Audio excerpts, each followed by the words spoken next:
आनंदी प्रेक्षकांनो, मालिकेचा जबराट प्रोमो आता आउट झालेला आहे।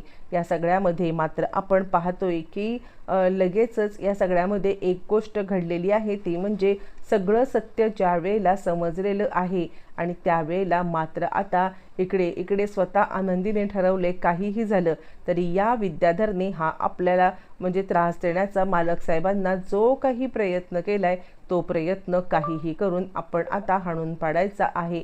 आणि त्याचसाठी मात्र आता आनंदीने आत्तापर्यंत गप्प राहिलेल्या आनंदीने खऱ्या अर्थाने सगळं सत्य पृथ्वी आणि मुलांच्या समोर आणत कशा पद्धतीने या सगळ्यामध्ये दोषी जर का कोणी असेल तर तो फक्त आणि फक्त आहे तो म्हणजे विद्याधर हे सत्य ज्या वेळेला मात्र आता समोर आणलंय।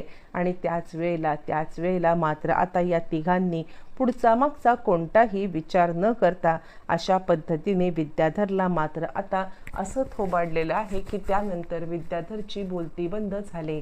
नक्की काय झालंय, कसं झालंय, सगळं सविस्तरपणे पाहू। इकडे आपण पाहिलं की मुलं खरं तर आनंदामध्ये घरी आलेली आहेत। मुलं जरी आनंदामध्ये घरी आली असली तरी सुद्धा या सगळ्यामध्ये मात्र आता इकडे मुलं घरी आल्यावरती इकडे आपण पाहिलंय की या सगळ्यामध्ये आणि ते खरं तर आलेले आहेत ते म्हणजे आपल्या म्हणजे बाबांना सरप्राईज देण्यासाठी। अजूनपर्यंत त्यांना इकडे समजलेलंच नाही आहे की या सगळ्यामध्ये आपल्या म्हणजे लग्न झालेलं आहे आनंदीचं आणि युगंधरचं। मग हे सगळं चालू असताना मात्र आता या सगळ्यामध्ये आपण पाहतोय की ते मुलं घरी आलेत। घरी आल्यावरती खूप खुश झालेली आहे ती म्हणजे स्वतः आता इकडे शिल्पा या सगळ्यामध्ये खुश झाले। आणि आता पृथ्वी सांगायला लागतोय काका म्हणजे त्या दिवशी जे काही केलेस ते आम्ही सगळं विसरलोय। म्हणजे आज तू बाबांच्या आनंदामध्ये जो काही आनंद सेलिब्रेट करतोयस तो आमच्यासाठी खूप खूप खूप महत्त्वाचा आहे। आणि असं म्हटल्यावरती मात्र आता लगेचच इकडे सांगायला लागते ते म्हणजे शिल्पा बरोबर आहे, म्हणजे विद्याधर खरंच मी पण तुला माफ केलेलं आहे।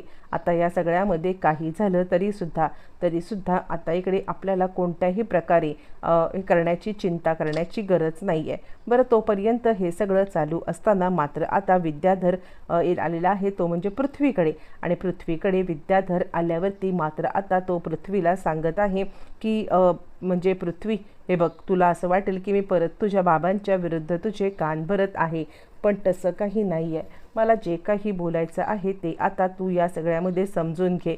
असं म्हटल्यावरती तो म्हणतो बोल ना काका, काय बोलायचं काय तुला? यावरती विद्याधर सांगायला लागतो खरं तर आता तू तो लाईव्ह शोला पाहिलास का?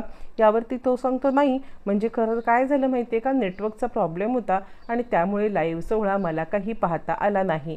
आणि त्यावरती विद्याधर सांगायला लागतोय हे बघ, तू एकदा तो सोहळा म्हणजे रेकॉर्डेड आहे तो बघू शकशील का? यावरती तो म्हणतो हो ना काका, बघीन ना मी, पण का तू असं का विचारत आहेस?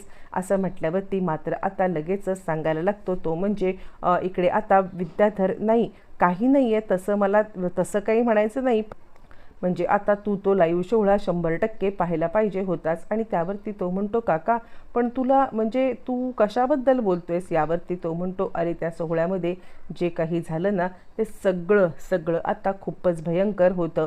तू एकदा तो सोहळा जर का पाहिला असतास तर एकदा बघून घे ना। असं म्हटल्यावरती मात्र आता विद्याधर इकडे त्या तिन्ही मुलांना मात्र आता तो सोहळा लाईव्ह दाखवत आहे।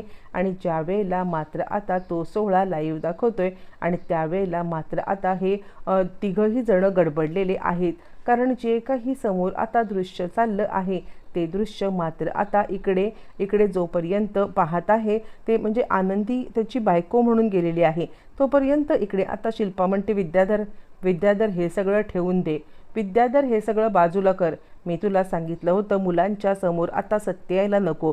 आणि त्यावरती विद्याधर म्हणतो ताई अगं हे सगळं किती दिवस आपण आता लपवून ठेवणार आहोत, मुलांच्या पासून आता जास्त दिवस लपवून ठेवणं शक्य नाही आहे। आणि त्यावरती पृथ्वी म्हणतो आत्या काय आहे हे सगळं? यावरती ती सांगते हे बघ, म्हणजे युगंधरने लग्न केले ठीक आहे, पण ते कोणत्या परिस्थितीत केलं, काय परिस्थितीत केलं? यावरती विद्याधर म्हणतो ताई कसली परिस्थिती? अगं म्हातार चढ लागलाय मुलीच्या वयाच्या, मात्र आता त्याच्यासोबत लग्न करायला, आणि ती आनंदी तरी काय धुतळ्या तांदळासारखी स्वच्छ आहे का? अरे तुला माहिती आहे का, एक रात्र कोणातरी परक्या माणसासोबत आता झोपून आलेली बाई आहे ती, आणि त्या बाईला मात्र आता तुझ्या म्हणजे तिला कोणी स्वीकारायला तयार नाही। तिच्या नवऱ्याने मात्र आता तिचं लग्न मोडलेलं आहे। तिचं लग्न मोडल्या कारणाने मात्र आता या सगळ्यामध्ये इकडे तिला कोणीच थारा दिला नाही, म्हणून तिला युगंधरने थारा दिलाय, तुमची आई बनवले। म्हणजे बघ तरी, तिची लायकी नसताना तुझ्या आईची जागा ती घेते असं म्हटल्यावर आपण इकडे पाहतोय की आता हे सगळं बघून सुद्धा आता मुलं गप्प बसलेत, पण त्यांनी आपसात चर्चा केलेली आहे नक्की काय घडलंय, कसं घडलंय, कशा पद्धतीने हे सगळं झालंय। आणि युगंधर आणि आता आनंदी आलेले आहेत, त्यांना याची काहीच कल्पना नाही आहे। आणि त्याच वेळेला मुलं आता जो काही तमाशा करतात तो आपण बघितलं।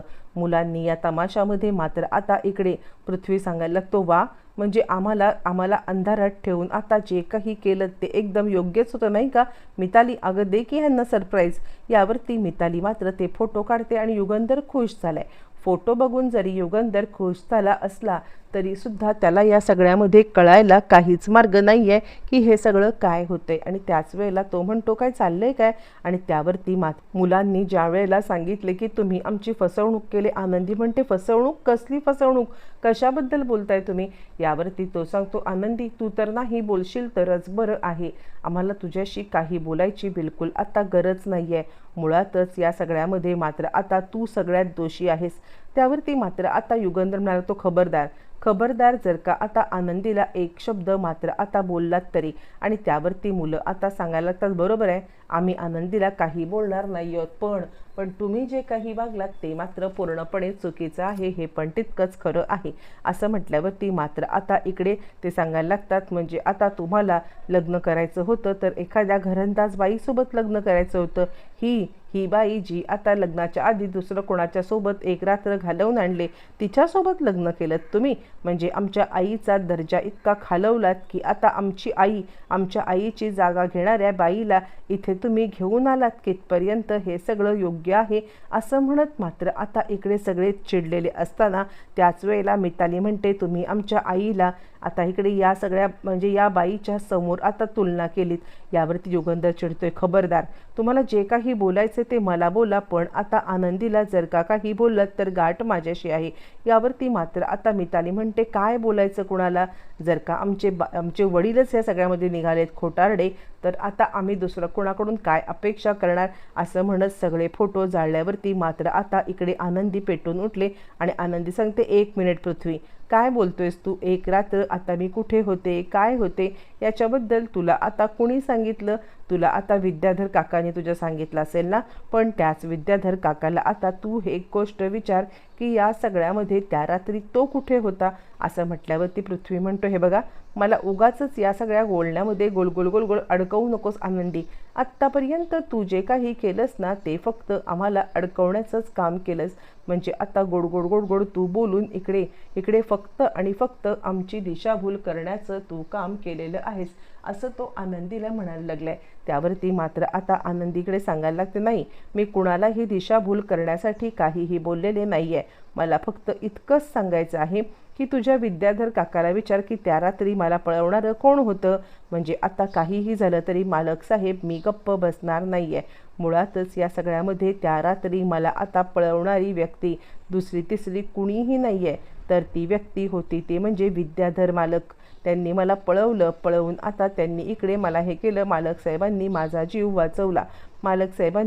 जीव वाचवून या सगळ्यामध्ये मला आता हे केलं, आणि म्हणूनच या सगळ्यामध्ये मी आता म्हणजे मालक साहेबांनी माझ्यासोबत लग्न केलं असं म्हटलं। आता इकडे आनंदी सांगायला लागते, पण त्यांनी माझ्याशी लग्न जरी केलं असलं तरी सुद्धा त्यांनी आता समिधाताईंचं जे काही स्थान आहे ना ते स्थान मात्र कुणालाही दिलेलं नाहीये, ते स्थान त्यांचं अबाधित आहे, म्हणजे त्यांनी मला कधीही बायकोचा दर्जा मात्र दिलेलाच नाहीये असं म्हटल्यावरती मात्र आता सगळी मुलं एकदम पेटून उठलेत। आणि ताबडतोब इकडे आता हल्लाबोल झालेला आहे, तो म्हणजे स्वतः आता इकडे आता विद्याधरवरती, आणि विद्याधरला मात्र पायदळी तुडवलंय, का आमच्या मनामध्ये विष पेरलंस आणि का आमच्या म्हणजे असं आनंदीसोबत केलंस असं म्हणत त्याला बेदम चोपलेला आहे। आणि याचमुळे मात्र आता विद्याधर इकडे पूर्ण गलितगात्र झालाय आणि त्याची चोपटून चांगलीच हालत खराब केलेली आहे। फायनली आनंदीने मात्र आता सत्याचा उलगडा करत सगळं मात्र आता इकडे हे केलेलं आहे. आणि त्यानंतर मात्र आता या सगळ्यामध्ये आनंदीच्या म्हणजे हे जे काही आहे आनंदीच्या बद्दलचं त्यांचं आता ते सगळं या मुलांचं मात्र मनामध्ये निरघून गेलेलं